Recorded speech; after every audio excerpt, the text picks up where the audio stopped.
प्रदेश भर में इन दिनों अवैध खनन के खिलाफ सरकार अभियान चला करके बड़ी कार्रवाई कर रही है। प्रदेश के पूर्वी जिलों धौलपुर, भरतपुर, करौली, सवाई माधोपुर और टोंक में बजरी खनन सबसे बड़ी चुनौती बना हुआ है और कई सालों से यह मुद्दा हर जगह प्रमुख भी रहा है।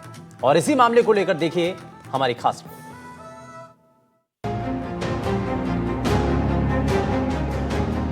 राजस्थान के कई जिलों में अवैध रूप से हो रहा बजरी खनन लोगों के साथ साथ सरकार के लिए भी बड़ी परेशानी बना हुआ है। पूर्वी राजस्थान के धौलपुर, करौली और सवाई माधोपुर में बजरी खनन पर कई सालों से पूरी तरह से प्रतिबंध लगा हुआ है, लेकिन इसके बावजूद इन जिलों में आज भी धड़ल्ले से बजरी खनन का काम चल रहा है। साथ ही इन जिलों में तेज दौड़ते ट्रैक्टर, डंपर कई बार लोगों के लिए भी जानलेवा साबित हुए हैं। दरअसल बनास नदी से निकलने वाला ये सफेद सोना इन जिलों के लोगों की लाइफलाइन है। बजरी खनन से हजारों लोगों को न सिर्फ रोजगार मिल रहा है, बल्कि निर्माण कार्यों से जुड़े हुए व्यवसाय के लिए भी बजरी जरूरी है। बजरी खनन को लेकर के पूरे प्रदेश भर में और देश भर में हो हल्ला होता है। विधानसभा में भी ये मुद्दा बनता है, लेकिन बजरी खनन है क्या? सरकार की नज़र में अवैध और वैध बजरी खनन की परिभाषा है क्या? पूर्वी राजस्थान के अगर कुछ जिलों की मैं बात करूं तो चाहे धौलपुर है, करौली है, भरतपुर है, सवाई माधोपुर है और टोंक है। इन इलाकों में ही बजरी खनन सबसे ज़्यादा होता है और गरीबों की लाइफलाइन मानी जाती है ये बजरी जो बनास नदी से निकलती है। लेकिन इसका सच है क्या? सरकार ने वैध किसको माना है और अवैध किसको माना है? और ताबड़तोड़ जो कार्रवाइयां अवैध बजरी खनन के खिलाफ होती है उसमें असली माफिया है कौन और उसके पीछे का सच है क्या? वो ग्राउंड रिपोर्ट पर आज आपको एनडीटीवी दिखाएगा। उन बजरी के व्यापारियों से आपकी मुलाकात करवाएगा, उनसे उनका दर्द, उनकी समस्याएं जानेगा और एक ऐसा काला सच उजागर करेगा जनता के सामने और प्रशासन के सामने कि आखिर अवैध बजरी और वैध बजरी है क्या, यानी सफेद बजरी का काला जो सोना इसको माना गया है वो क्यों माना गया है और इसके पीछे की सच्चाई है क्या? पिछले कई सालों से वैध रूप से कई जिलों में बजरी खनन पर रोक लगी हुई है। हालांकि सवाई माधोपुर जिले में पिछली सरकार के कार्यकाल में कुछ सालों के लिए लीज पर वैध रूप से बजरी का खनन शुरू हुआ था, लेकिन अब कोई नई लीज नहीं होने से ये कारोबार चोरी छिपे चल रहा है। पहले जहां इन जिलों में आम आदमी को बजरी 4 से 5 हजार रुपए प्रति ट्रॉली मिल जाया करती थी, वहीं अब यही बजरी 13 से 15 हजार रुपए में भी बड़ी मुश्किल से जान जोखिम में डालकर मिल रही है। इस तरीके से लगातार हो रहे अवैध खनन के लिए विभागों की कार्यप्रणाली भी जिम्मेदार है। आपको बता दें कि बजरी खनन को लेकर 3 विभाग सक्रिय रूप से धरपकड़ करते हैं। पहला खनन विभाग, दूसरा पुलिस विभाग और तीसरा परिवहन विभाग। इन विभागों से बचकर जान जोखिम में डालकर बजरी की सप्लाई करना भी बड़ी चुनौती है।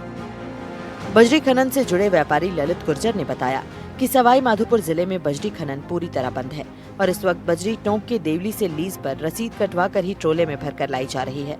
ट्रोले से एक जगह बजरी खाली कर ट्रैक्टर, ट्रॉली या गाड़ियों से ही शहर के अंदर भेजी जाती है।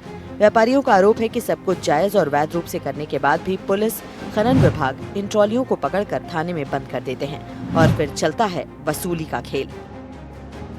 व्यापारियों से डीएसटी टीम के पुलिसकर्मी वसूली का गोरख धंधा करके उन्हें प्रताड़ित करते हैं। उनकी सरकारी रसीद और रॉयल्टी फिर कोई मायने नहीं रखती। बजरी का हम मानते हैं सवाई माधोपुर में अवैध है बजरी। लीज चालू नहीं है। लीज चालू नहीं है तो सवाई माधोपुर में खनन बंद है। ठीक है, बंद है। अब सवाई माधोपुर की बनास यहाँ से पड़ती है। अच्छा, पहले तो मुझे बताओ सवाई माधोपुर में लीज कब से बंद है? साहब सवाई माधोपुर में तो वैसे तो 2017 से बंद है, लेकिन बीच में अभी कांग्रेस सरकार में साल, सवा साल, 1.5 साल के कुछ समय के लिए ये अपने दुब्बी बनास जो पड़ता है पुल बनास का, यहाँ से 4 किलोमीटर आगे मोतीपुरा, महेसरा और कौन कौन से गांव पड़ते हैं उधर, और कुछ दिन भूखा भी चला था। फिर उसके बाद में वो मैटर पहुंच जाता है टोंक पहुंच गया, सिवाड़ चली थी। मतलब ये बजरी को इस तरीके से चलाते हैं जैसे 1 बीघा में ठेका दे दिया। ठीक है। और पहले इस बनास का ठेका होता था हर पार, जहाँ से लेके वहां तक एक ही ठेकेदार रहता था। दूसरी इनके सामने समस्या, इनके घर पे ट्रक नहीं पहुंच रहा था। वो ट्रक भी नहीं पहुंच रहा। नहीं, कैसे पहुंचेगा कंजेस्टेड एरिया में? अब इसका सोल्यूशन क्या है? ये पहले प्रशासन से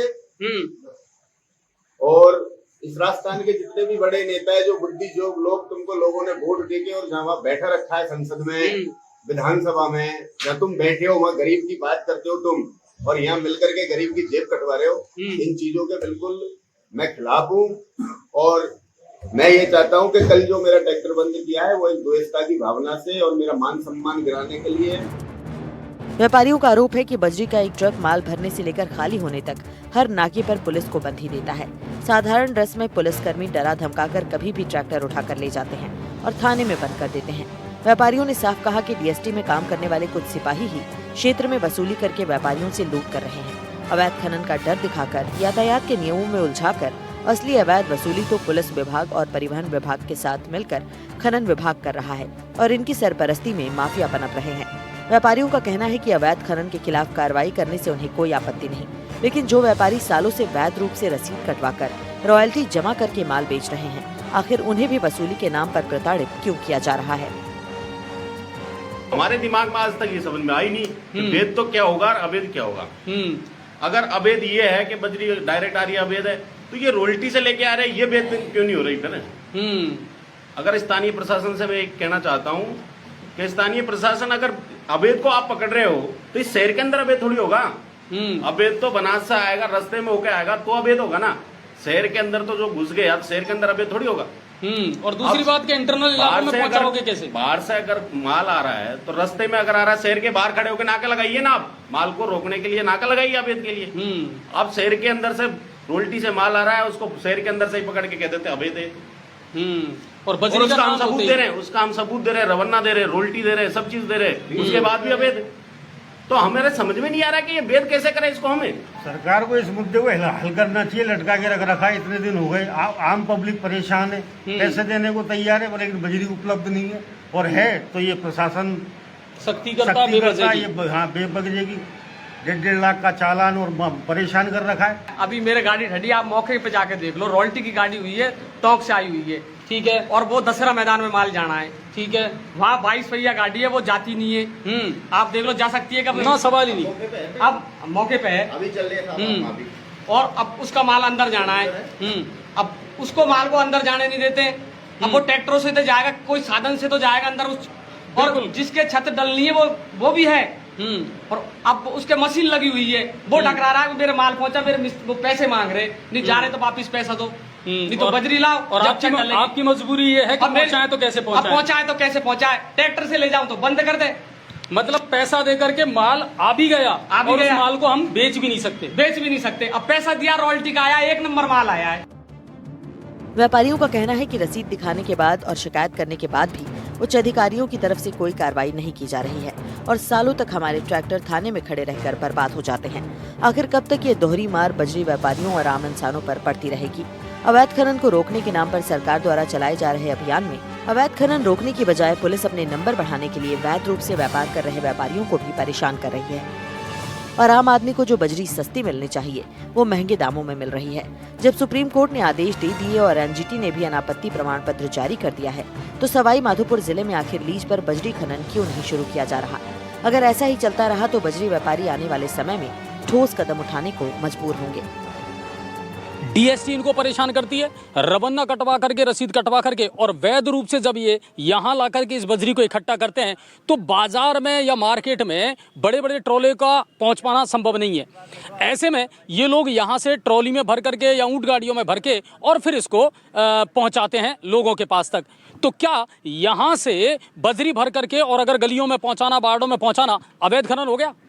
और अगर वो अवैध खनन है तो जिस ट्रॉले में ये लेकर के आए थे और रसीद कटवा करके ये लोग बजरी लेकर के आते हैं तो फिर वो वैध कैसे हो गया?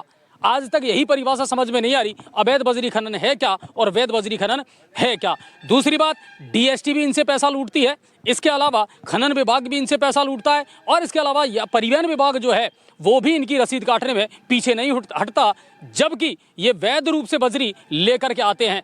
इस समय सवाई माधोपुर में लीज बंद है, जबकि टोंक के देवली में ही लीज चल रही है, और वहीं से ट्रॉलों में रसीद कटवा करके, रवन्ना कटवा करके और ये लोग माल लेकर के आते हैं। उसके बावजूद भी इनके माल को अवैध करार दे करके और बड़े बड़े चालान काट दिए जाते हैं। आखिर प्रशासन की मिली भगत से और जनप्रतिनिधियों की मिली भगत के बिना ये काला कारोबार कैसे चल रहा है? ग्राउंड रिपोर्ट एनडीटीवी के लिए अवैध बजरी खनन को लेकर के अजय भारद्वाज, गंगापुर सिटी से।